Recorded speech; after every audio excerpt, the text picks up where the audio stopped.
Hi everyone, today I'm presenting my project on Rushcutter and how a waterway that was disappeared from the surface still shapes the urban form and public life of the valley today. Before we started, I acknowledge the Gadigal people of the Early Nation and the traditional owners of this land and water, and pay my respect to the elder past and present. My framework is follow one simple logic chain. The older waterway create a lower underground and natural patterns that are still here. The natural patterns then influenced how street, blocks, and open space were built over time, and the physical patterns now affect how people move and use the edges of the park today. This map shows how Rushcutter Creek disappeared over time. In the Aboriginal period, the catchment was large and extended to today's Oxford Street in Paddington. During the colonized period, land reclamation and the strengthening work changed the shoreline and modified the creek, because at that time, a creek was toward mainly as a natural resource. In the modern period, most section of the creek has been filled or piped underground, and it now survives mainly as a stormwater system rather than a visible waterway. This timeline shows how and why Rushcutter Bay was gradually reclaimed and engineered between 1874 and 1899. In 1874, newspaper reported bad smell and public health concern, which pushed the government to take action. And by 1899, the major reclamation was completed and the shoreline became fixed in today's position. This part shows how creek impact on today's urban form. The old creek valley create a clear break in the street grid. Many streets turn around or stop when they meet the former creek line. Early road already avoids the wet ground, and the modern road pattern still follows that logic by staying on the higher ridge.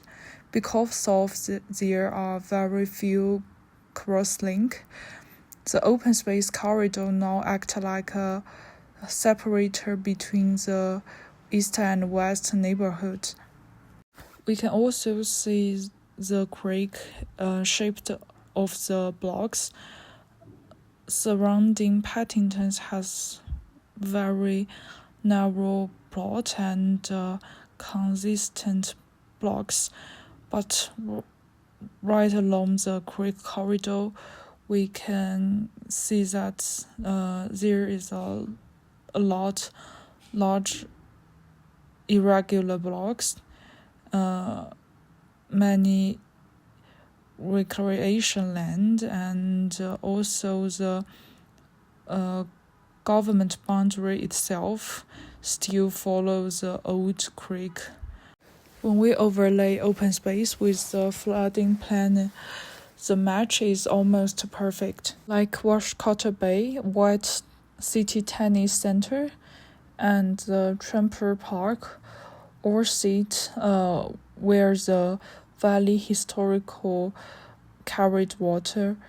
These places stay open not because of the deliberate design, but because land simply couldn't support density development. Again, the waterway continue to shape the land use today. This part we analyzed the permeability of the Rushcutter Creek. The creek corridor creates both area and opportunity in the street network. Because the creek was canaled and turn into a long park line. Most east-west streets stop at the edge, making movement rely on only a few bridges. This produced several breakpoints where paths suddenly end or become harder to access. At the same time, the open space corridor also offered a clear north-south line that could support slow movement. Although a continued pedestrian path do not yet existed, but it's still a strong potential way to become a connected walkway in the future. This part, we analyzed both street edges and creek's edge. The large park line creates many single-side streets. Since the open space take up one whole side, the building opposite become very important interface. Along the east edge, many apartment buildings faced the park with the back or private gardens. Along the canalized section, most edge is hard and closed. Some of them with the concrete walls that block the physical and visual access. And because these spaces are underused, they often attract graft and homeless people, which further reduce safety and discourage everyone use. Together, these conditions create inactive and inward-facing street edge with limited public engagement. Public life along the creeks is very node-based. Areas near the park entrance, especially the Rushcutter Bay Park, attract most of everyday activity, while the median section, especially while the creek is lined by private lots, remain quiet and underused. Major roads like North-South Head Road at the northern barrier, heavy traffic noise and safety concern drive people away from there and create harsh edge even through their road connect the area. Overall, the old creek still shapes how people move and live today. It creates strong activity nodes, but also produce more space are not active.